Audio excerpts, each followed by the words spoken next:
അസ്സലാമു അലൈക്കും വറഹ്മത്തുള്ളാഹി വബറകാതുഹു. സലാം ചൊല്ലുന്നതുകൊണ്ട് അന്യമതസ്ഥരായ ആളുകൾ ഇത് കാണുന്നുണ്ടാകാം, ഒന്നും വിചാരിക്കേണ്ട, അത് ശീലമായി പോയതാണ്. എന്നാൽ അത് നല്ല വാക്കുമാണ്. ഞാൻ പറയാൻ വരുന്ന വിഷയം തീരദേശ മേഖലയിലെ വിവാഹ ബന്ധത്തെക്കുറിച്ചാണ്. തീരദേശയിൽ ജോലി ചെയ്യുന്ന അനേകം ചെറുപ്പക്കാരുണ്ട്.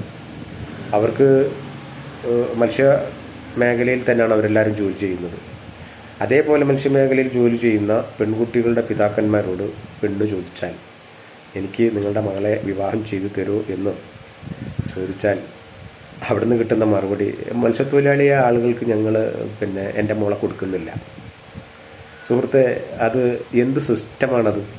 അതെന്ത് ന്യായമാണ്? നിങ്ങളെ ജീവിക്കുന്നത് മത്സ്യബന്ധനം ഉപജീവന മാർഗമാക്കിയാണ്. അതിൽ നിന്ന് കിട്ടുന്ന വരുമാനം കൊണ്ട് മാത്രമാണ് നിങ്ങളുടെ കുടുംബവും ജീവിച്ചു പോകുന്നത്.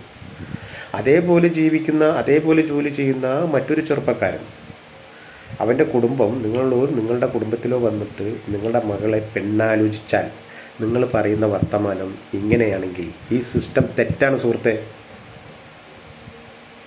ഞങ്ങളുടെ മകളെ കേക്കോട്ട് കെട്ടിക്കുന്നു. കേക്കോറം ഉള്ളത് എന്ത് ജോലിക്കാരാണ്? ഏത് തരം ജോലിയാകട്ടെ, ഈ മത്സ്യബന്ധനം എന്ന് പറയുന്നത് ഒരു മോശപ്പെട്ട ജോലിയാണോ? നല്ല അധ്വാനല്ലേ, നല്ല ആരോഗ്യമല്ലേ, കാണാൻ നല്ല ചൊറുക്കുള്ള ചെക്കന്മാരല്ലേ, നല്ല വിദ്യാഭ്യാസമല്ലേ? അവൻ്റെ ജോലി മത്സ്യബന്ധനം ആയതിൻ്റെ പേരിൽ മാത്രം നിങ്ങൾ ആ പറഞ്ഞ വാക്ക് ശരിയല്ല. എന്ത്? മത്സ്യബന്ധനത്തിന് പോകുന്ന ചെറുപ്പക്കാരാണെങ്കിൽ ഞങ്ങൾ പെണ്ണ് കൊടുക്കുന്നില്ല. തെറ്റാണ് ആ സിസ്റ്റം.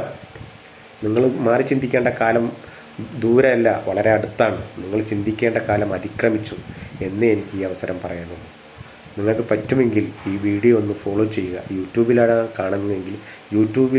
കാണുന്നതെങ്കിൽ ആ ബെൽ ബട്ടൺ ഒന്ന് അമർത്തുക. എനിക്ക് പറയാനുള്ളത് പറഞ്ഞു. ഇനി നിങ്ങളെ ഇഷ്ടമാണ്. ഒരു സിസ്റ്റം നിങ്ങൾ തകർക്കുകയാണ്.